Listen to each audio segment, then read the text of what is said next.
Assalamualaikum warahmatullahi wabarakatuh. Selamat pagi peserta didik baru SMA Negeri Tulaan tahun ajaran 2021-2022. Bagaimana kabar kalian? Semoga tetap sehat dan semangat dimanapun kalian berada.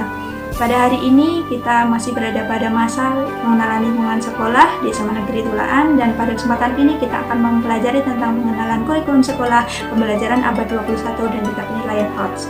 Sebelumnya, perkenalkanlah, nama Ibu adalah Bu Nova Rahmawati. Kalian bisa memanggil Ibu dengan Bu Nova. Di SMA, Ibu mengajar mata pelajaran fisika dan juga prakarya. Nah, kita membahas tentang materi pertama, yaitu tentang kurikulum sekolah. Kurikulum sekolah adalah perangkat mata pelajaran dan program pendidikan yang diberikan oleh suatu lembaga penyelenggara pendidikan, dalam hal ini adalah SMA Negeri Tulaan, yang berisi rancangan pendidikan kepada peserta didik pada suatu periode dan jenjang pendidikan tertentu. Kurikulum yang berlaku di SMA Negeri Tulaan pada tahun ini yaitu adalah kurikulum 2013, di mana pada kurikulum ini terdapat 4 aspek utama penilaian, yaitu yang pertama adalah spiritual, sosial, pengetahuan, dan juga keterampilan. Nah, struktur kurikulum yang ada di SMA Negeri Tulaan terdiri dari beberapa kelompok mata pelajaran dan juga terdapat pada 2 program jurusan, yaitu juga program jurusan IPA dan juga program jurusan IPS. Nah, untuk semua program itu terdapat kelompok pelajaran A, kelompok wajib, kelompok pelajaran B, mata pelajaran wajib, dan juga kelompok pelajaran C atau peminatan. Peminatan ini sesuai dengan jurusan kalian masing-masing. Sedangkan yang terakhir adalah program lintas minat, di mana kalian bisa belajar mata pelajaran di luar jurusan kalian. Pada tahun ini, untuk kelas 10 MIPA, program lintas minatnya adalah bahasa Arab dan juga ekonomi. Sedangkan pada jurusan IPS, program lintas minatnya adalah bahasa Inggris dan juga fisika. Nah, bagaimana pembelajaran pada masa COVID-19 atau pada masa pandemi ini? Nah, kurikulum yang digunakan adalah kurikulum darurat sesuai dengan edaran Bapak Menteri, di mana kurikulum darurat ini adalah solusi pembelajaran siswa pada masa pandemi, di mana pembelajaran masih dilakukan secara daring ataupun kombinasi daring dan juga tatap muka. Nah, mungkin semoga kedepannya kita bisa melakukan pembelajaran tatap muka sehingga kita, Bapak Ibu guru dan juga kalian bisa bertemu dan bersua di dalam kelas. Nah, selanjutnya kita akan membahas tentang pembelajaran abad 21. Apa sih pembelajaran abad 21 itu? Bagaimana ciri-cirinya? Ciri utama dari pembelajaran abad 21 ini adalah berpusat pada siswa, di mana pembelajarannya itu tidak pada teacher center. Pembelajarannya kolaboratif, mengutamakan keterampilan, terdapat keterampilan berpikir tingkat tinggi, dan yang paling penting adalah belajar demi hidup, bukan belajar demi sekolah atau formalitas belaka. Nah, jadi dapat kita simpulkan pembelajaran abad 21 itu pembelajaran yang mengintegrasikan kemampuan literasi, kecakapan pengetahuan, keterampilan, sikap, serta penguasaan terhadap teknologi. Nah, komponen pembelajaran abad 21 itu biasa kita kenal dengan 4C. Apakah itu 4C? Yang pertama adalah Creativity and Innovation atau daya cipta dan inovasi. Yang kedua adalah collaboration atau kerja sama. Dan ketiga adalah communication atau komunikasi.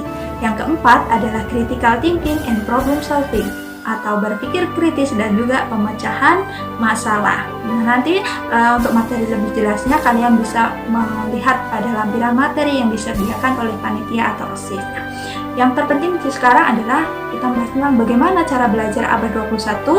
Jadi pada abad 21 ini kalian harus punya kemahiran atau keterampilan untuk belajar atau learning skill, kemampuan untuk literasi dalam baca tulis maupun literasi media dan juga literasi yang lainnya. Dan terakhir adalah kemahiran hidup atau life skill. Ya, jadi kalian harus memiliki keterampilan-keterampilan tersebut. Nah, untuk membangun generasi emas 2045 yang sesuai dengan keterampilan abad 2021, maka siswa itu harus memiliki kualitas karakter, kompetensi, dan juga literasi dasar. Kualitas karakter ini ada beberapa karakter yang harus kalian miliki. Yang pertama adalah religius, nasionalis, mandiri, integritas, gotong royong, toleransi, tanggung jawab, kreatif, dan juga peduli lingkungan. Sedangkan kompetensi yang harus dimiliki adalah berpikir kritis, kreatif dan inovatif, komunikatif, dan kolaboratif.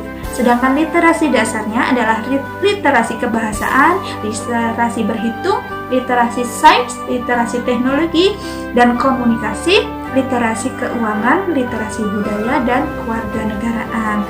5 nilai utama yang harus ditetapkan dalam pembelajaran itu adalah religius, nasionalis, integritas, gotong royong, dan mandiri. Jangan sampai lupa ya. Nah, sekarang kita membahas tentang penilaian berorientasi pada keterampilan berpikir tingkat tinggi atau higher order thinking skill. Apa sih berpikir tingkat tinggi itu? Mungkin kalian bertanya-tanya ya. Jadi, kemampuan berpikir tingkat tinggi adalah kemampuan berpikir yang tidak hanya sekedar mengingat, menyatakan kembali atau merujuk tanpa melakukan pengolahan. Jadi dalam tahapan berpikir tingkat tinggi ini yang disampaikan oleh Bapak Benjamin Bloom, terdapat taksonomi Bloom yang memisahkan antara berpikir tingkat rendah atau lower high order thinking skill dan berpikir tingkat tinggi atau higher order thinking skill, di mana tahapan-tahapannya dari yang paling rendah adalah pengetahuan, pemahaman, penerapan, analisis, sintesis, dan juga evaluasi. Sedangkan dimensi proses kognitif sesuai dengan Huspendick dan juga Anderson and Cradwell terdapat 3 tahapan. Kalau tadi itu 2, kalau sekarang itu dibedakan menjadi 3, yaitu LOTS, MOTS, dan juga HOTS. LOTS itu adalah lower order thinking skill atau kemampuan berpikir tingkat rendah. MOTS adalah middle order thinking skill atau kemampuan tingkat sedang. Sedangkan HOT adalah higher order thinking skill atau kemampuan berpikir tingkat tinggi. Keterampilan ini yang harus kalian miliki pada abad 21 ini ya. Jadi kemampuan pada HOTS itu apa saja? Kemampuan penalaran, kemampuan aplikasi, dan juga pengetahuan tentang pemahaman dan juga pendalaman materi.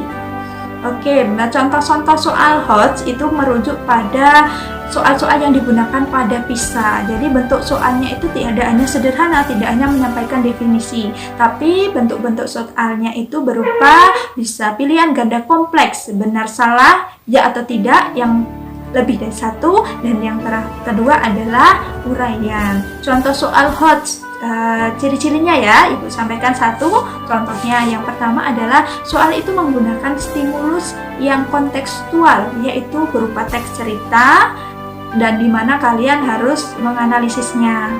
Yang kedua adalah mengukur level kognitif penalaran, jadi tidak hanya menyampaikan kembali, tidak hanya menuliskan kembali, dan juga soalnya menuntut peserta didik untuk berpikir kritis dan juga mampu memecahkan masalah. Oke, mungkin itu materi yang Ibu sampaikan. Jika ada pertanyaan ataupun masukan, kalian bisa menyampaikan pada media sosial yang kalian miliki, bisa melalui WA, Facebook, ataupun Instagram kepada Ibu. Oke, jadi sebelum Ibu akhiri, Ibu ucapkan kembali selamat bergabung menjadi keluarga besar SMA Negeri Tulaan.